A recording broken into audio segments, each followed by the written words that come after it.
भारत की भूमि पर कई बड़े बड़े युद्ध हुए जिन्होंने भारत के इतिहास को एक अलग रूप दिया। ऐसा ही एक युद्ध हुआ, हल्दी घाटी का युद्ध। यह युद्ध बेहद ही चर्चित युद्धों में रहा और एक प्रश्न हमेशा बना रहा कि आखिरकार हल्दी घाटी का युद्ध किसने जीता। आइए दोस्तों जानते हैं हल्दी घाटी युद्ध के बारे में। हम चलते हैं इतिहास के उसी पुराने दौर में। उस समय कई राजे रजवाड़े थे जिनमें मेवाड़ एक प्रमुख रजवाड़े के रूप में विख्यात था। मेवाड़ और मुगल सत्ता के बीच संघर्षों का लंबा इतिहास रहा है। मुगल शासक बाबर के विरुद्ध राणा सांगा ने युद्ध किया। बाबर के बाद उसके पोते अकबर ने चित्तौड़ पर आक्रमण किया और चित्तौड़ पर मुगल झंडा फहराया। उस समय उदय सिंह चित्तौड़ के शासक थे। जब वे चित्तौड़ गवा बैठे तो वे उदयपुर में आकर बसे, जो कि एक पहाड़ी इलाका था। उदयपुर भीलों की वीरता से जाना जाता था। उदय सिंह ने उदयपुर में शासन स्थापित किया। यहीं पर महाराणा प्रताप पले बढ़े। महाराणा प्रताप की माता का नाम जयवंता बाई और पिता उदय सिंह थे। महाराणा प्रताप भील राजकुमारों के साथ खेलते कूदते और युद्ध कला सीखते। क्योंकि महाराणा प्रताप भीलों की देख रेख में पले बड़े थे, इसलिए भीलों ने महाराणा प्रताप को कीका नाम दिया, क्योंकि भील अपने बच्चे को कीका कहकर ही पुकारते थे। महाराणा प्रताप के पिता उदय सिंह ने अपने छोटे बेटे जगमल को गद्दी सौंप दी थी, लेकिन जगमल सिंह ने अपने घमंडवश जनता पर अत्याचार करना शुरू कर दिया। जगमल में डरपोक और भोगी विलासी था, यहाँ तक कि उसने महाराणा प्रताप का भी अपमान किया। उदय सिंह के बाद मेवाड़ के समस्त सरदारों ने एकत्र होकर महाराणा प्रताप को मेवाड़ का राणा चुनने का निर्णय लिया। आखिरकार वह दिन आया जिस दिन मेवाड़ को एक नया राणा मिलने वाला था। मेवाड़ के महाराणा प्रताप का राज्याभिषेक हुआ। महाराणा प्रताप का राज्याभिषेक तो हुआ, लेकिन उनके ही परिवार के सदस्य जगमल और शक्ति सिंह नाखुश थे। मेवाड़ अरावली पर्वतमाला से घिरा हुआ क्षेत्र रहा और इस अरावली पर्वतमाला में प्रमुख रूप से भील जनजाति का निवास रहा। उस दौरान देश के अधिकांश क्षेत्रों में मुगल शासक अकबर का दबदबा था। अकबर ने कई शासकों के साथ संधियां और युद्ध करके अपने शासन का विस्तार किया और इसी तरह से अकबर ने मेवाड़ को भी जीतने की योजना बनाई। अकबर ने पहले महाराणा प्रताप को संधि पत्र भिजवाए कि महाराणा प्रताप अन्य शासकों की तरह मुगलों से संधि कर ले। मुगलों के साथ सबसे पहले आमेर के राजा मान सिंह जा मिला। यह वही मानसिंह था जो अकबर के प्रमुख सेनापति बना, लेकिन अकबर की संधि महाराणा प्रताप को मंजूर नहीं थी। भला स्वाभिमानी महाराणा कैसे मुगल संधि स्वीकार कर ले। ऐसा नहीं था कि महाराणा प्रताप को केवल अकबर का ही सामना करना था, उन्हें अपने परिवार और रिश्तेदारों का भी सामना करना था। दरअसल मेवाड़ की सत्ता महाराणा के भाई जगमल को भी चाहिए थी, लेकिन जगमल मेवाड़ का शासक नहीं बन पाया। अकबर ने मेवाड़ की आपसी फुट का फायदा उठाया और जगमल को अपने पक्ष में कर लिया। जगमल सिंह मेवाड़ की राजनीति से नाराज होकर बादशाह अकबर के पास चला गया। अकबर ने जगमल को जहाजपुर का इलाके की जागीर प्रदान करी, साथ ही साथ सिरोही राज्य का आधा राज्य प्रदान किया। दरअसल जिस समय महाराणा प्रताप ने मेवाड़ की गद्दी संभाली, उस समय मेवाड़ राजपूतानी साम्राज्य बेहद नाजुक दौर से गुजर रहा था। अकबर की क्रूरता के आगे राजपूतानी के कई नरेशों ने अपने सर झुका लिए थे। कई वीर प्रतापी राजवंशों के उत्तराधिकारियों ने अपनी कुल मर्यादा का सम्मान भुलाकर मुगलिया वंश से वैवाहिक संबंध स्थापित कर लिए थे। कुछ स्वाभिमानी राजघराने के साथ ही महाराणा प्रताप भी अपने पूर्वजों की मर्यादा की रक्षा हेतु अटल थे। महाराणा प्रताप के भाई शक्ति सिंह भी मुगलों के साथ जा मिला। इतना ही नहीं, मारवाड़ के शासक जो कभी खुद की आन बान और शान का हवाला देते थे, अब मुगलों के सामने वे भी झुक गए। कहा जाए तो कुछ शासक अपने राज्य के स्वार्थ के चलते और कुछ अपने पारिवारिक कलह के कारण अकबर के साथ जा मिले। अब महाराणा प्रताप अकेले पड़ गए। ऐसे समय में वे और उनके कुछ विश्वासपात्र योद्धा ही बचे थे जिन्होंने अकबर के सामने शीश नहीं झुकाया। अब युद्ध होना तो जायज था। अकबर ने मान सिंह के नेतृत्व में 80,000 मुगल सेना को मेवाड़ पर आक्रमण करने के लिए भेजा। महाराणा प्रताप इस बात से भली भांति परिचित थे कि मेवाड़ तक पहुंचने के लिए अरावली की पहाड़ियों को पार करना होगा। महाराणा प्रताप अरावली की दुर्गम पहाड़ियों में रहने वाली भील समुदाय के बीच ही पले बड़े थे। तब उन्होंने अपने बचपन के मित्र भील साथियों की याद आई और वे तुरंत अपने कुछ विश्वास पात्र सैनिकों को लेकर अरावली की दुर्गम पहाड़ियों की तरफ निकल पड़े। वे जिस क्षेत्र की तरफ जा रहे थे उसका नाम भोमट था, जहां भील शासक राणा पुंजा का शासन था। यह क्षेत्र स्वतंत्र था। इस क्षेत्र के राणा दयालदास, राणा हरपाल भील और उनके पूर्वजों ने हमेशा ही मेवाड़ शासकों की मदद करी थी और महाराणा प्रताप को पूरी उम्मीद थी कि भील उनका साथ जरूर देंगे। जब महाराणा प्रताप राणा पुंजा के भोमट क्षेत्र पहुंचे तो वे हैरान रह गए, क्योंकि अकबर का संरक्षक बेरम खां पहले ही राणा पुंजा से सहयोग प्राप्त करने के लिए आ पहुंचा। बेरम खां ने भील समुदाय को कई हीरे जवाहरात और कीमती वस्तुएं देने का लालच दिया।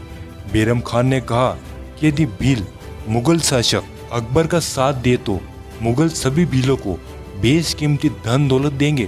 तभी मेवाड़ के शासक महाराणा प्रताप ने स्थिति को भांपा और बप्पा रावल की तलवार राणा पुंजा के समक्ष रखते हुए मेवाड़ का साथ देने को कहा।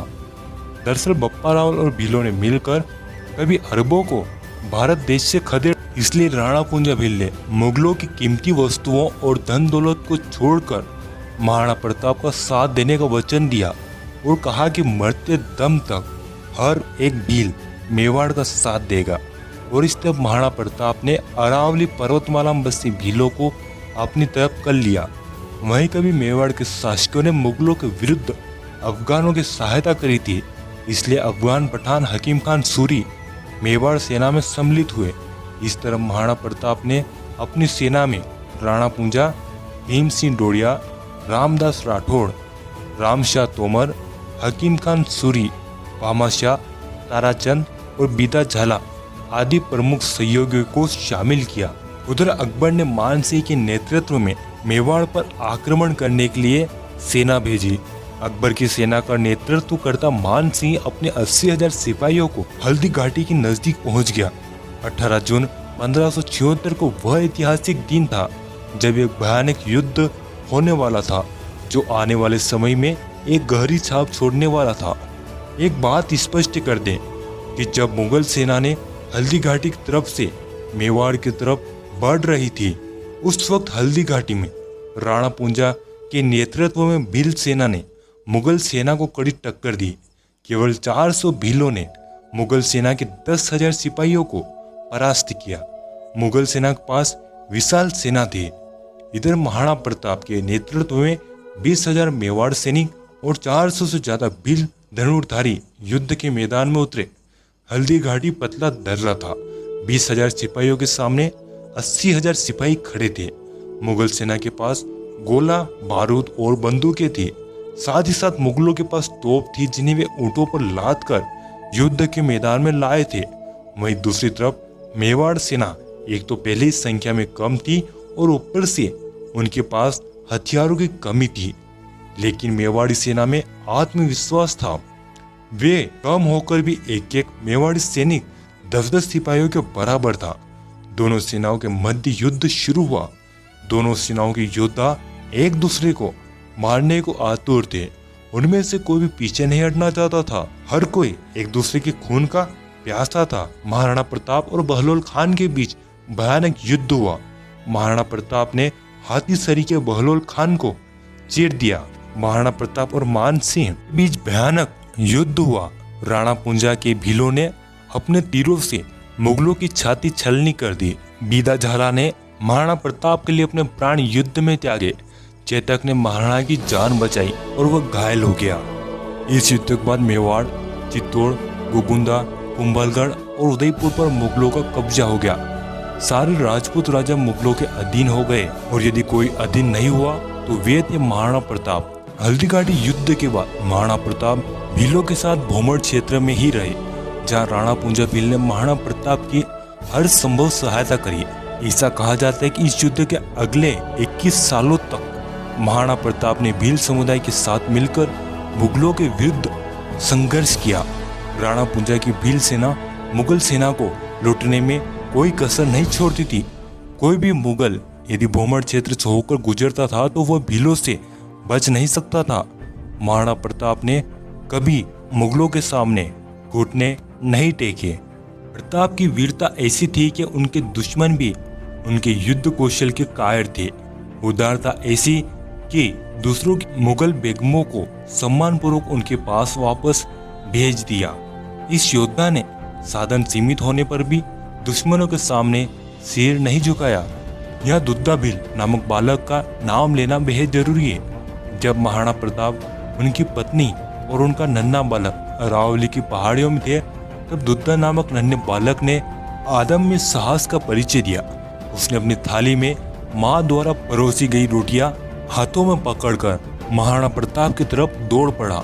वह चाहता था कि वह खुद महाराणा प्रताप और उनके परिवार को भोजन कराए, लेकिन बदकिस्मती मानो कि जंगल में भारी आक्रमणकारियों ने उस नन्हे बालक का एक हाथ काट दिया। लेकिन फिर भी वह वीर बालक दुद्दा भील खून में लथपथ रोटियां लेकर महाराणा प्रताप की तरफ दौड़ा चला जा रहा था। आखिर वह अरावली की ऊंची पहाड़ियों पर चढ़ ही गया और उसने महाराणा प्रताप के हाथों में रोटियां देकर कहा, भोजन करिए।